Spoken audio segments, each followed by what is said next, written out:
What's good, everybody? It's your boy, Mr. Dan Banks, aka DJ Fine, CEO of JTU. We are Jersey Magazine and Jersey Down. So I'm here with the homie Jon Crawford. What's up, baby? How you doing? You already know Jon Crawford in the building, Jersey in the building. You know I love talking to my Jersey artists, so we gonna get to talking to Jon. We know Jon, but we know the old Jon. We want to know the new Jon. New Jon is transformed and turning up. So my brother Jon, let's talk, man. You're doing a lot of things, man. Definitely. Can I talk about your first album real quick? Circle of Life. Circle of Life. Let's talk about Circle of Life, man. How'd that do, man? I know you got some good play off of that. Talk to me about I got that. a lot of good play off of it. The 10.2 thousand sales units moved, and you know, ever since then, the ball just been rolling. People just been waiting for me to drop new material. But you know, off that, you know, I sold out SOBs twice. One night after Roddy Ricch and the other night after A Boogie headlining both of them. Congrats. And you know, just trying to make an established path for myself in the terms of, you know, just creating better content and being a better artist for people to listen to, you know, because everybody can rap, but it's like, can you make, you know, the hits, you know what I'm saying, the hits that matter, you know what I'm saying?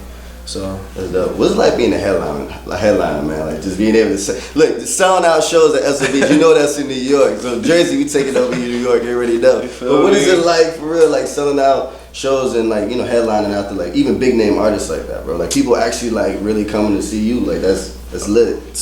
It was a special experience.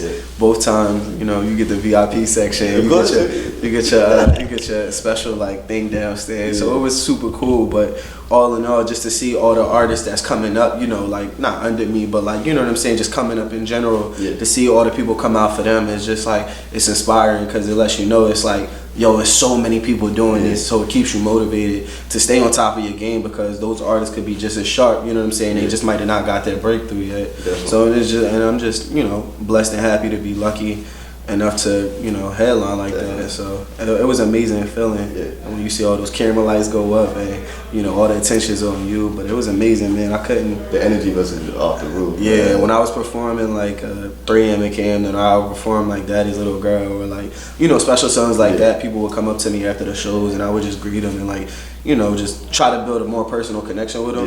And it's just like, people, they were like, yo, like people don't do this often. You know what I'm saying? Like they just get off the stage and that's it. You know what I'm saying? They hop in the entourage and, you know, they out. You know what I'm saying? So, you know, for that, just trying to like connect with them, it was just like an amazing feeling because it was like, that really lets you know you're making an impact with your music in general. You know what I'm saying? So, So what's it been like rebranding yourself? Man, you've been becoming to this creative that's just like taking every lane, every aspect, like everywhere you can go, you're just grasping it. So what is it like just rebranding yourself?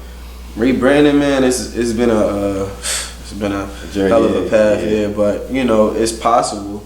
But I mean, I guess I would say it's just been more sharper content, you know what I'm saying?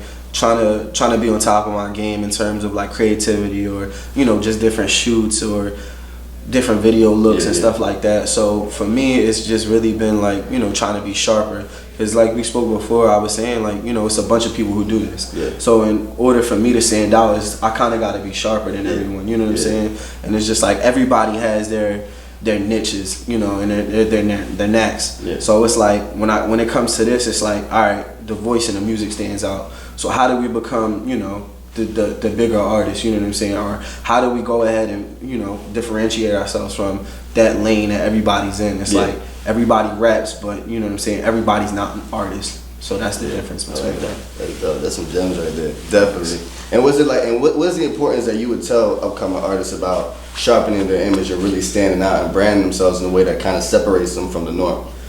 I would say for me, in my personal experience, and it's really hard to say this without, you know what I'm saying, like just sounding any way, but it's because it's super hard. But build a team, you know, building a team is the hardest part. To have people that, you know, love what they do but support your vision is the hardest part, you know what I'm saying? So, you know, I got my publicist right here, you know what I'm saying? I got my my film and videographer, Jameer, you know what I'm saying? I got my producers, Ayo and 808 Fierce out of 808 Mafia, and I got all these amazing people, my manager, Mel, my you know, my other publicist, Ty, you know, all these different things. It's like when you have that strong of a team and that strong of a support system, it makes getting on that much easier because those people believe in you, but they also love what they do. So it's not like, you know what I'm saying, it's all for you. They love what they do, so they're gonna do it out of the love of their heart, feel me? Awesome. So that's what I would really tell the up and coming artists. Building a team. Yeah, building a team, and you know, just staying consistent. You know, I kind of went ghost after my last album, just for the simple fact that, you know, I'm not really like, I wouldn't call myself like, you know, a generic artist where it's just like I drop a bunch of singles and stuff like that. Like, you know, I actually like to go through life and, you know, experience some shit. Experience some shit. So, you know, I make that I make that the staple of my, you know, the essence of my music. Definitely. So, and you know, I'll be coming out with some pretty good material. You know what I mean? Definitely. So it's been working in my favor, but sometimes taking time is good. You know, exactly, yeah. Especially when, you know, in this game, because it's like whenever you drop a new project, you always want to come with something new. You know what I'm saying? Something sharper or you know, something more wittier. So, you know, taking time off has really just been, you know, it's worked out in my favor. It's definitely. I'm telling you, a whole different Jon Crawford, man. I'm telling you, love it.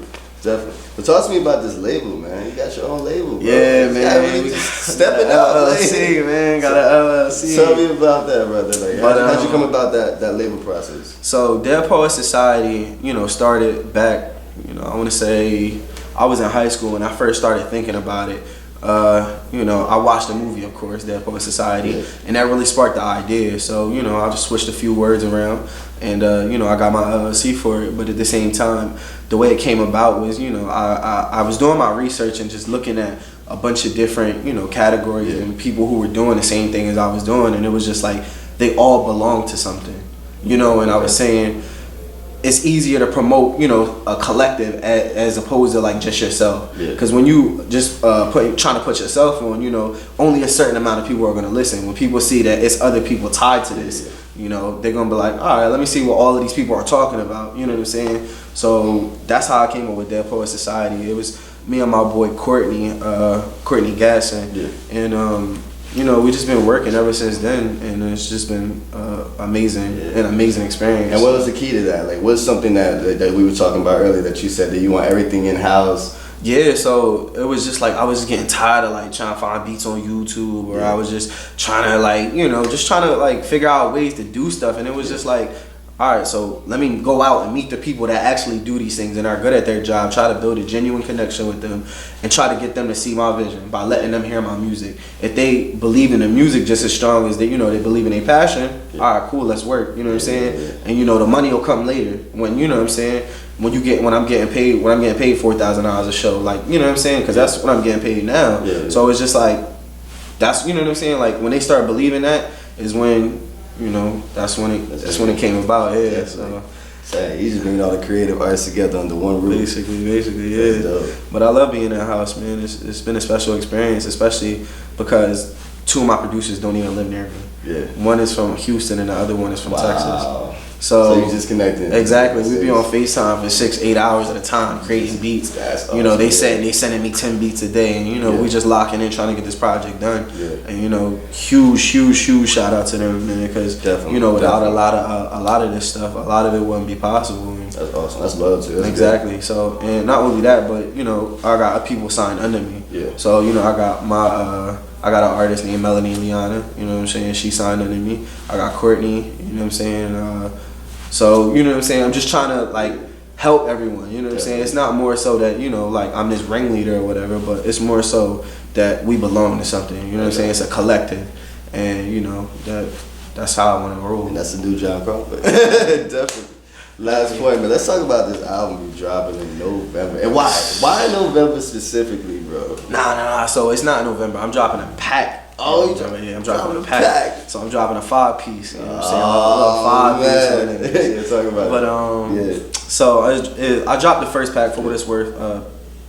What was it? Yeah, for what it's worth, pack 1. You know what I'm saying? It consisted of 3 songs, 8 minutes, and you know, it was just something to dip my feet back in the water to show people that I'm not still stuck on the, like, you know, the introspective writing, and it's just so deep and emotional where it's like I gotta spoon feed people these records where it's like, yo, this is my life. You gotta actually listen to the song. You know what I'm saying? I got kind of background music too now where it's like, man, I just throw that shit on. You know what I'm saying? Like, But at the same time, the second pack that I'm dropping, you know, it's gonna consist of 5 songs, probably no longer than like 20 minutes or something like that. But so that's dropping in November, and then spring 2020 is when I'm dropping the actual album for this work. The LP, the volume, and for what it's worth is basically, you know, the title.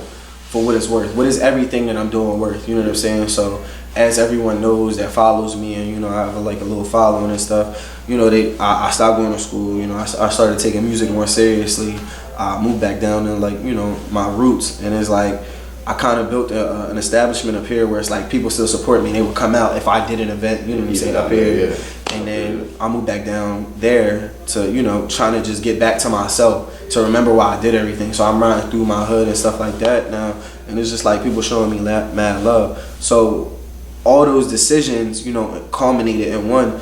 It's like it's all geared towards the bigger picture, you know what I'm saying, of, you know, being this grand artist and trying to, like, you know, help people, and being a label director now, and, you know, just trying to make everything work. Definitely. So, you know, that's what For What It's Worth is really about, you know. I feel like I sacrificed literally everything for this, you know what I'm saying, in terms of my last dollar down to promotion, you know what I'm saying, or, you know, my last little bit of gas to get to an interview or to do a shoot, or, you know, just making it work however we can. So, you know, that's really just been the goal for What It's Worth, you know, just showing people that, you know, it's all possible, but in a dope, genuine way, you know what I'm saying. So that's what it's all about, man. I'm proud of this guy, man. You heard it here first, man. Jon Crawford, brother. Tell them how they can book you, follow you, everything, man. Jon Crawford, 24KJ, 24KJAE on Instagram, 24KJAE _ on Twitter, and I think that's it, man. Yeah, you heard it here first, man. Jon Crawford, we here at Jersey Mag. Hey. Jersey Turned Up Entertainment. Entertainment.